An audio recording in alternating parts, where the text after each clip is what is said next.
Olá, pessoal. Nesse início de disciplina de reprodução e larvicultura de camarões, a primeira coisa que a gente precisa fazer é recapitular um pouco, revisar sobre as características básicas das larvas dos camarões, certo? Essa disciplina ela é essencialmente a larvicultura de camarões. Então a gente precisa, num primeiro momento, revisar sobre quais são os estágios larvais dos camarões marinhos, como é que ocorre esse desenvolvimento larval, quais são as características básicas de cada estágio larval. Então, nesse primeiro momento, nós vamos revisar um pouco sobre essas características presentes nos camarões marinhos, ok? Como conteúdos, na aula de hoje, nós vamos falar essencialmente sobre os estágios larvais do camarão marinho Lithopineus vanamei. Vamos conhecer um pouco mais sobre os hábitos alimentares e de locomoção da fase de Náuplio, da fase de Protozoea, da fase de Mises e da pós-larva, que é o estágio após o desenvolvimento larval desses animais. Bom, os estágios larvais do Lithopineus vanamei, do camarão marinho Lithopineus vanamei, assim como dos demais camarões da família Peneidae, são subdivididos de acordo com sua locomoção e sua alimentação em três fases larvais: fase de Náuplio, fase de Protozoea e fase de Mises. Essas são as três fases larvais dessa espécie de camarão e dessa família de camarões, né? Nessa sequência. Aqui nessa imagem nós temos o sequenciamento, o desenvolvimento larval dos camarões, ok? Onde aqui nós temos o ovo. Do ovo vai eclodir o primeiro estágio larval, que nós já conversamos sobre isso, que é o estágio larval de Náuplio. E essa fase de Náuplio, ela é subdividida em até 6 subfases, que são esses náuplios aqui, que vai de Náuplio 1 até Náuplio 6, tá? No Vanamei, nós temos até Náuplio 5, ok? Após concluir a fase de Náuplio, a larva sofre uma metamorfose e entra na fase de Protozoea. A fase de Protozoea ela é subdividida em três subestágios: Protozoea 1, Protozoea 2 e Protozoea 3. Após Protozoea 3, a larva sofre uma outra metamorfose e se transforma na última fase larval, que é a fase larval de Mises, que por sua vez é subdividida em três subfases: Mises 1, Mises 2 e Mises 3. Após concluir a fase de Mises 3, o animal sofre uma nova muda de transformação e ela é considerada pós-larva, ou seja, já conclui o seu desenvolvimento larval. Na aula de hoje a gente vai falar um pouquinho mais sobre as características de locomoção, de alimentação e como identificar cada fase larval dessas características de desenvolvimento dessas fases larvais. Muito bem. O primeiro estágio larval é o estágio de Náuplio. Nós já conversamos sobre o estágio de Náuplio, que eclode lá no oceano, né? Conversamos sobre esse assunto nos princípios básicos da reprodução. Eles eclodem lá no oceano e eclode com uma característica muito importante, que é a característica da fototaxia positiva, que é a característica do animal de nadar em direção à luz, ok? Então, muito bem. Essa fase de Náuplio e essa característica de fototaxia positiva, ela é dada por uma estrutura chamada de mancha ocelar. Essa mancha ocelar, é a estrutura que no futuro vai dar origem aos olhos do animal. Enquanto ela é apenas uma mancha ocelar, ela apenas identifica em qual direção está a luz, para que o animal ele possa nadar em direção a ela, né? Como eu falei para vocês, as fases larvais elas são caracterizadas de acordo com a sua locomoção e com a sua alimentação. Aí vamos lá. Como é que ocorre a locomoção da fase de Náuplio? A locomoção na fase de Náuplio é uma locomoção chamada antenular. Então a natação dessa fase larval é uma natação antenular. Isso porque nessa fase larval o animal ainda não tem abdômen, ainda não tem apêndices, ainda não tem pleópodos, urópodos, nada que possa auxiliá-lo na natação. A única coisa que ele tem para nadar são as suas antenas, que são essas estruturas aqui, ó. Então, ele fica utilizando essas estruturas para se locomover, para nadar. Em uma natação intermitente. O que é que significa isso? Nada e para. Nada e para. Então, a natação na fase de Náuplio é uma natação antenular. E a alimentação, professor? A alimentação na fase de Náuplio é uma alimentação exclusiva à base do vitelo. Ou seja, nessa fase larval, o animal ele não se alimenta de nada externo. Ele se nutre com a reserva de vitelo que ele traz do ovo, que por sua vez foi a sua mãe, a fêmea, o camarão fêmea, que armazenou todos esses nutrientes no ovo para esse náuplio. Lembrem que na outra aula nós comentamos o quão importante é a alimentação das fêmeas, porque justamente ela transfere uma série de nutrientes para o ovo que vai determinar a viabilidade, a sobrevivência do náuplio quando ele eclode do ovo. Então a natação do náuplio é antenular e intermitente, e a alimentação é exclusiva à base do vitelo do ovo. O animal ainda não tem boca.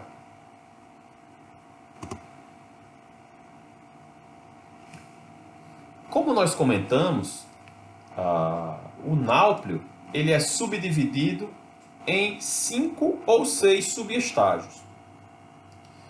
No náuplio 1, que é o primeiro subestágio do náuplio, a gente identifica ele pela presença dos espinhos furcais, certo? Que são essas estruturas aqui.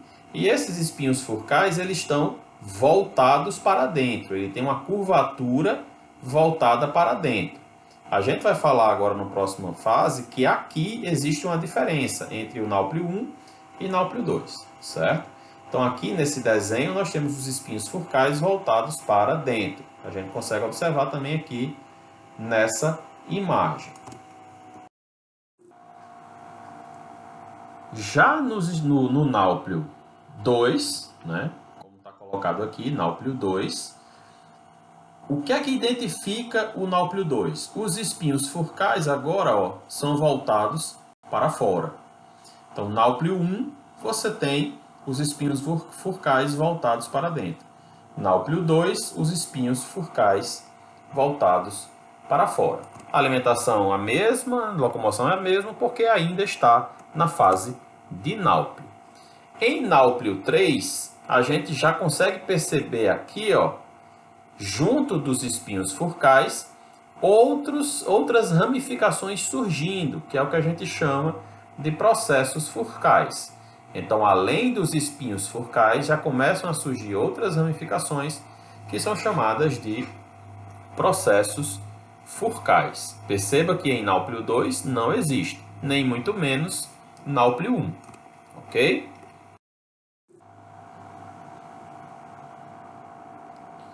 Em náuplio 4, o que é que nós temos para identificar o náuplio 4? Perceba que no desenvolvimento larval, nós temos um processo de desenvolvimento morfológico e fisiológico, onde o animal ele vai sair de uma larva náuplio, que é microscópica, e ele vai se desenvolver e aperfeiçoar a sua morfologia até chegar ao formato de um camarão efetivamente, que é quando ele vai alcançar isso quando chegar na fase de pós-larva. Então, todo o desenvolvimento larval ele se dá nesse sentido, de desenvolvimento morfológico até a sua forma adulta. Aqui em Náuplio 4, nós já percebemos que surgem as projeções furcais. O que seriam essas projeções furcais? Vejam que a gente tem aqui os espinhos furcais, os processos furcais, que são essas outras ramificações aqui, e começamos a ter as projeções furcais, que é nesse formato aqui do animal, formando tipo um U. Né? Você perceba que o corpo dessa larva começa a formar um U aqui no final. Então, essas são as projeções furcais. Então, isso vai definir o que seria um Náuplio 4. Certo? Um Náuplio 5, a gente já percebe as projeções furcais muito mais proeminentes, formando aqui essa estrutura bem sinuosa no final do corpo do animal. Então, isso aqui já seria um Náuplio 5.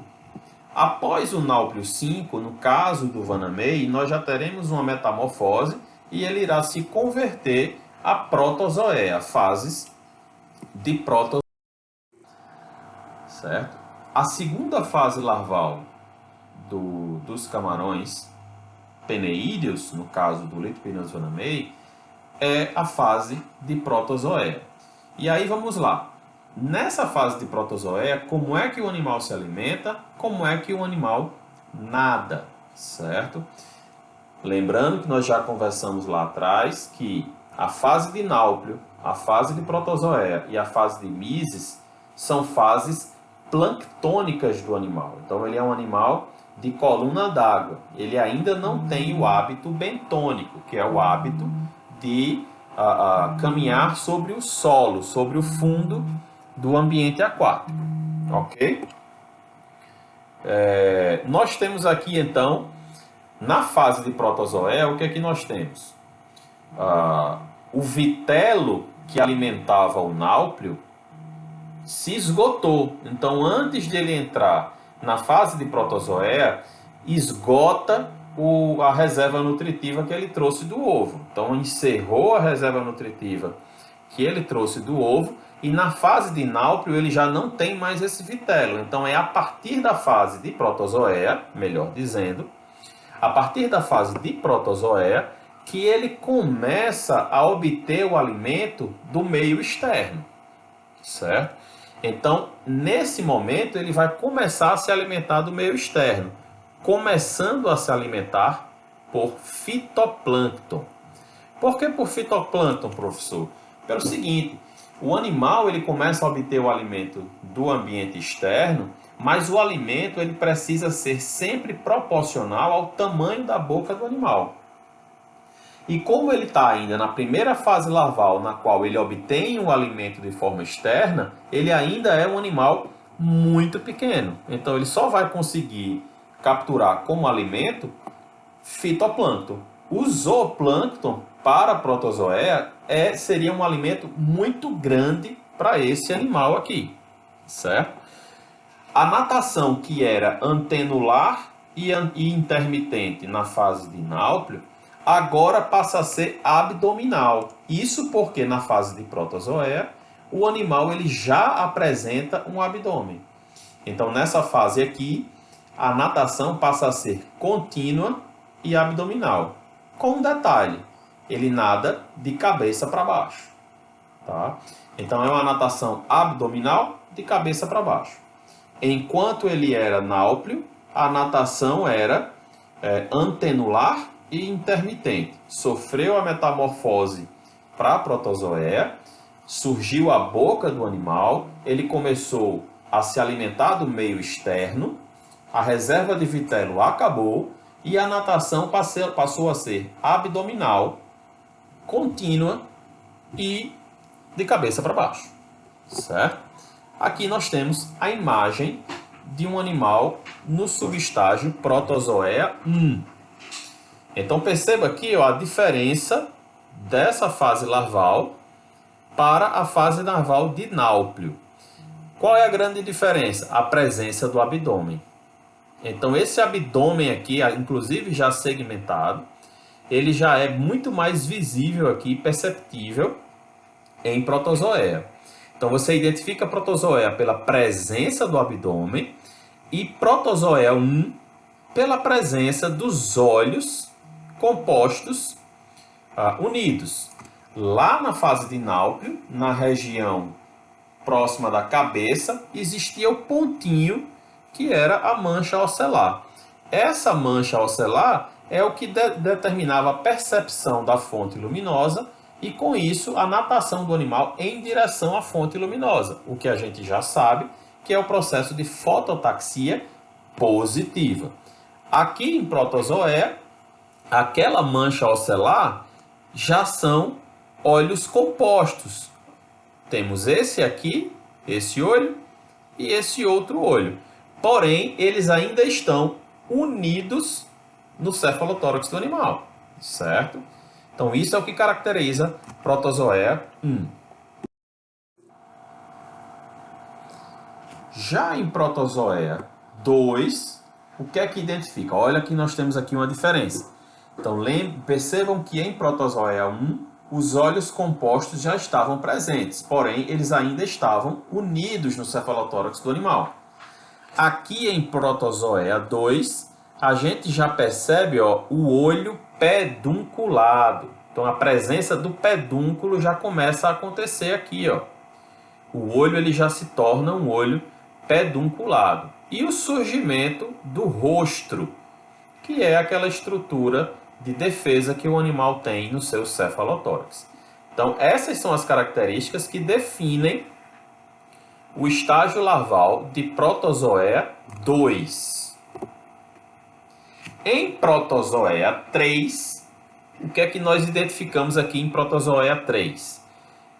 O que diferencia a protozoea 3 de protozoea 2 é a presença dos espinhos laterais, que são essas estruturas aqui, Tem essa daqui, tem essa outra aqui, os espinhos laterais e o surgimento dos urópodos, que são essas estruturas aqui, Essa e essa.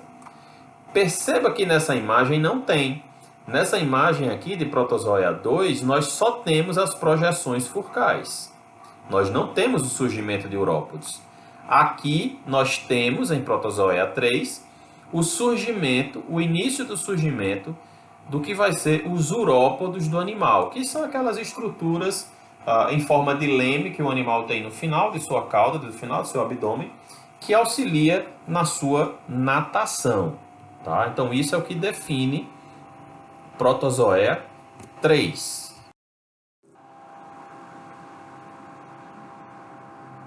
Após protozoea 3, nós temos um animal que ele vai metamorfosear para a fase de mises. Então, ao realizar essa muda, o animal altera sua forma e comportamento. Lá em protozoea, qual era a alimentação dele? A base de fitoplâncton. Aqui em mises, qual vai ser a alimentação dele? Vai ser a base de zooplâncton. Ele vai comer o fitoplâncton ainda, porém a base da alimentação desse animal, aqui na fase de mises, serão os zooplânctons. Isso porque o animal ele já vai estar maior, já vai estar mais desenvolvido, a sua boca já vai estar maior, o que permitirá que ele tenha uma alimentação mais rica em proteína. Então aqui você vai ter um animal já um pouco mais parecido com o camarão adulto.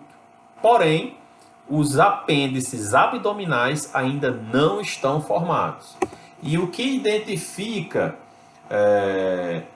os subestágios de mises é justamente o grau de formação desses apêndices abdominais, que são os pleópodos. Então, a sua alimentação deixa de se basear no fitoplâncton e passa a ser concentrada no zooplâncton, embora ele continue ingerindo fitoplâncton. Então vamos lá. Do ponto de vista da alimentação, lá em Náuplio, o que é que nós tínhamos? um animal que se alimentava do vitelo que ele trouxe do ovo. Em protozoé, o que é que nós temos? O animal adquire a boca, a reserva de vitelo acabou, então ele vai ter a sua alimentação concentrada em fitoplâncton. Aqui em Mises, o que é que nós temos? A alimentação deixa de se basear no fitoplâncton e passa a se concentrar no zooplâncton, muito embora ele ainda continue ingerindo fitoplâncton. E a natação, professor, que são as duas características que a gente observa no desenvolvimento larval do animal. Lá em Náuplio, nós vimos que a natação ela é antenular e intermitente. Em Protozoea, nós vimos que a natação ela é uma natação contínua, abdominal e de cabeça para baixo. E aqui em Mises, como é que é a natação? A natação continua sendo abdominal, porém deixa de ser de cabeça para baixo e se passa a ser uma natação para trás, onde o animal se propulsiona para trás. Ok? Em Mises, assim como em Protozoea, nós temos 3 subestágios, certo? Nós temos 3 subestágios. Em Mises 1, o que é que nós observamos em Mises 1? Em Mises 1, nós observamos o início da formação dos apêndices abdominais. Então, os pleópodos dos animais, que são os apêndices de natação, que eles têm, os apêndices abdominais, eles começam a ser formados em Mises. E os urópodos, que começaram a ser formados lá em Protozoea 3, já estão mais formados e nós temos um telson começando a ser formado. Um telson bilobulado e começando a se fundir. O que eram 2, eles vão se fundir para formar um só e formar o telson, que é aquela estrutura pontiaguda que tem na cauda do animal, que também é uma estrutura de defesa. Então essas são as características de Mises e, essencialmente, de Mises 1. Em Mises 2, o que é que nós temos em Mises 2? Perceba que a gente tem que observar, que nós temos que observar a subdivisão do estágio de Mises em seus apêndices abdominais de pleópodos. Então a gente já consegue perceber que os pleópodos de Mises 2 já estão bastante desenvolvidos, porém não segmentados. Eles já estão mais desenvolvidos, mas ainda não estão segmentados. E aqui a gente percebe também o telson cada vez mais formado e os urópodos agora também mais formados, os 4 urópodos. Em Mises 3, o que é que nós temos em Mises 3, para identificar Mises 3? Em Mises 3 nós temos os pleópodos totalmente segmentados. Então perceba que aqui eles já estão bem maiores e segmentados. Aqui eles estão grandes, mas não segmentados. Lá em Mises 1 só tinha o brotinho dos pleópodos surgindo. Aqui em Mises 3 nós já temos pleópodos bem formados e segmentados, certo? E no telson ele concluiu a fusão dos lóbulos e estão totalmente unidos, formando o telson. Isso é Mises 3. Após Mises 3, vai sofrer uma muda e o animal ele vai ser transformado em pós-larva. Então, após ocorrer a muda de Mises 3, o animal já está deixando a sua fase larval e entrando em sua fase pós-larval, certo? As alterações morfológicas no animal, de Mises para pós-larva, são muito pequenas.